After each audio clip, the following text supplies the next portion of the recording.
여러분, 대한민국의 수출 적자 심각하다는 건 뭐 삼척동자도 다 알 겁니다. 수출이 작년에 계속 마이너스 기록하다가 올 1월에는 최악을 경험을 했잖아요. 그죠? 수출 적자가 120억 달러가 넘어섰으니까 역대 최고치입니다. 2월도 만만치 않습니다. 수출은요. 계속 적자 행진이거든요. 그러면 수출 적자의 반전 어떻게 우리가 깨할 수 있을까요? 일단 여러분 이거를 먼저 한번 보시죠. 제가 이것에 달렸다 이렇게 말씀을 드렸는데 이것이 뭔지 말입니다. 바로 중국 수출 증가율입니다. 중국 수출이 증가하면 우리 수출도 증가합니다. 그런데 보시는 것처럼 2022년 12월 기준으로 중국 수출 감소율이 무려 말입니다. 마이너스 9.9%예요. 그런데 12월만 줄었느냐? 아니에요. 11월도 마이너스 8.7%가 줄었고요. 10월도 마이너스 0.3%가 줄었습니다. 쉽게 말하면 중국 수출이 지금 꼬꾸라지고 있다는 이야기예요. 1월의 수출에 대해서는 아직 발표를 안 해서 정확한 통계는 알 수가 없지만 추세선으로 봤을 때는 1월도 갑자기 이게 증가율로 돌아서기는 쉽지 않다 이렇게 보이거든요. 예. 결국 말입니다. 중국의 수출이 많이 늘어나면 우리나라 입장에서는요. 중간재를 많이 수출할 수가 있습니다. 그러면 중국은 그 중간재를 조립해서 전 세계에다 내다 팔거든요. 그런데 중국이 수출이 쪼그라들면 중간재 수출이 줍니다. 그러면 우리 전체 수출 비중 중에 중국이 차지하는 비중이 홍콩을 포함하면 30% 가까이 됩니다. 그런데 중국 수출이 줄어서 중간재 수출이 줄면 계속 어려워진다는 뜻이에요. 그중에 대표적인 중간재가 여러분도 알다시피 반도체입니다. 반도체. 근데 반도체가 상황이 좋지 않습니다. 여러분 알다시피 반도체 상황 중국의 상황이 진짜 좋지 않은 게 여러분 보세요. 지금 반도체 수출 증감률 보면 2023년 1월이 44.5% 마이너스입니다. 2월 20일까지 마이너스 43.9%입니다. 반도체라는 건 여러분 기본적으로 우리 전체 수출에 많이 차지할 때는 20% 차지합니다. 그리고 그 20% 중에 말입니다. 거의 50%가 중국으로 수출됩니다. 중국으로. 우리가 반도체 생산하는 전체 반도체 중에 50%가 중국으로 수출된다니까요. 그런데 반도체가 지금 수출이 무너졌죠. 여기다가 말입니다. 중국 수출마저도 무너졌습니다. 22.7%로. 미국은 29.3% 늘어나죠. 인도도 늘어납니다.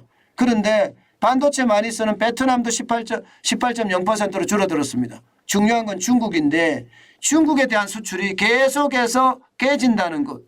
이것은 여러분 결국 말입니다. 중국의 수출이 회복되지 않는 한 우리 수출이 회복하기가 쉽지 않다. 이런 결론이 생기는 건가요? 일단은 그런 결론이 생깁니다. 왜냐하면 우리가 중국에 수출하는 비중이 워낙 많기 때문에요. 윤석열 정부의 목표가 이거잖아요. 중국의 비중 줄이겠다. 전 세계 다각화를 하겠다. 윤석열 정부의 어떤 중심입니다. 그게 다각화가 중국의 경제 속국이 안 되는 비결이기도 하니까요. 중요한 것은 당분간은 어쨌든 중국의 수출이 늘어나야 되는데 이게 상황이 좋지 않아요. 그런데 왜 중국은 리오프닝으로 좋아진다는데 정환진은 왜 부정적인 말을 하느냐. 여러분 중국은요 일단 성장률은 좋아질 거라고 다 예측을 합니다. 리오프닝이 되기 때문에. 현재까지 전망을 보면 말입니다. 2023년 1분기에 3.2% 성장할 거다. 작년에 2.9%보다 나아질 거다. 이렇게 예상을 합니다. 그리고 2분기에 가면 7.1%까지 폭등할 거다. 이게 블룸버그에서 이야기하는 거거든요. 3분기엔 좀 낮아져서 5% 성장하고요. 4분기에 5.7% 성장한다. 전체적으로는요. 5% 넘게 성장한다가 지금 세계적으로 중국에 대한 경제 성장률 전망을 하는 수치입니다. 블룸버그도 이렇게 예측할 정도로 말입니다. 그런데 중국이 성장하면 한국에 좋은 것 아니냐 이렇게 예측을 할 수가 있잖아요. 그런데 문제는 수출보다가 내수에 신경을 쓴다는 사실입니다. 왜냐하면 중국의 기준금리를 동결 다 시켰잖아요. 그죠? 뭐 대출에 대한 금리도 동결. 주택담보대출에 대한 금리도 동결. 그러면서 돈을 많이 풀었어요. 이것은 여러분 중국이 이게 수출의 진력을 다하는 것이 아니라 내수의 진력을 다한다는 뜻이 됩니다.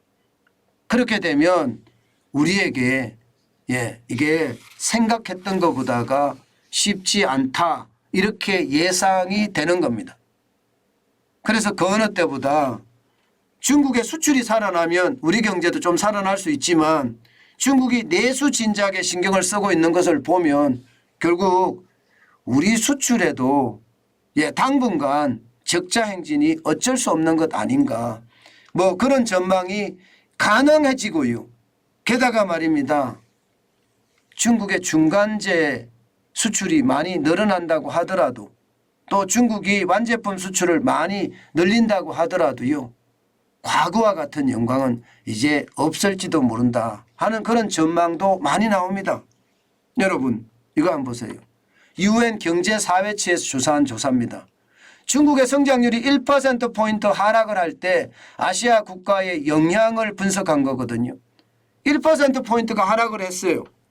그런데 싱가포르나 베트남은 마이너스 0.4%포인트가 떨어집니다.